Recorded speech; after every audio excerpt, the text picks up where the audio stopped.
In the criminal justice system, the sentencing for drunk drivers are not enough and need to be increased. By Lindsay Benson. Have you or anyone you know driven drunk before, or even a little buzzed? The chances are that it is very likely that that has happened. Did you know that 32% of all traffic accidents are from drunk drivers? And in the US, every 2 minutes, a drunk driver crashes their motor vehicle. If you live in the US or someone you know also lives in America, you can be a victim of a motor vehicle accident from someone driving under the influence. I currently have direct experience as a firefighter and an EMT back in New Jersey. I have seen many people get arrested and causing motor vehicle crashes because they were under the influence of alcohol. And almost everybody I know who has gotten into a crash, or I don't exactly know them, but I know of them, or I've treated them, is that they did not think that anything bad would happen and that they were in full control when clearly they were not. In this presentation, I will focus on why making the sentences harsher for drunk driving would create accountability and responsibility. Creating a bigger punishment for drunk driver would prevent repeat offenders, and how drunk drivers are more likely to survive in crashes than innocent motorists and bystanders. Creating harsher sentences will promote personal accountability and ensure responsibility. Too many people drive under the influence of alcohol because they think they will not be caught.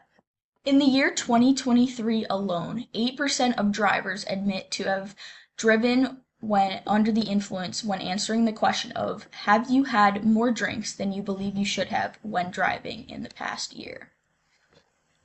A lot of people do not know exactly how much alcohol it takes for them to become impaired, and by creating a stricter punishment for those who are caught doing it, can prevent people from even drinking one drink and driving.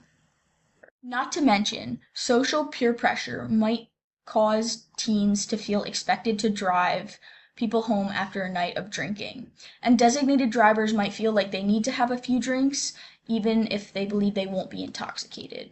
Alcohol affects everyone differently, and even a small amount of alcohol in certain people's systems should not be allowed, since the majority of people who do drive drunk do not think or plan on being drunk when they do drive.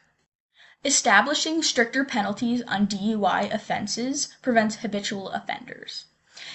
It keeps people in jail for longer, and repeat offenders should have to use interlocks as well as part of their sentencing or probation. And this prevents more people from thinking about driving under the influence again if they know how much of a burden it was to be charged with it the first time. An example of this is in 2023 when driver Jose Vargas, a repeat drunk driver, killed a mother and critically injured her 2 children. If he was given a harsher sentence, the mother would still be alive today. You can see here that the driver is taken away uninjured in cuffs, which brings me to my third point.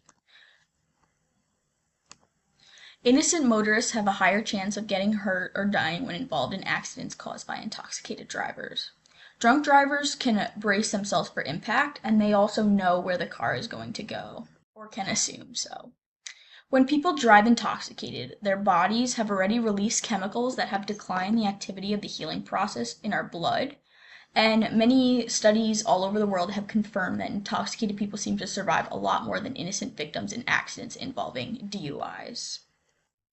As you can see, driving under the influence is unacceptable and should have a harsher sentence in the eyes of the law.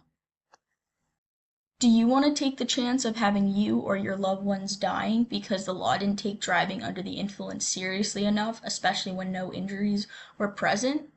Because it can happen again. Abstaining from drunk driving avoids problems completely, so please don't do it. Please call 911 if you or someone you know is operating a motor vehicle while under the influence of drugs or alcohol. Thank you so much for listening.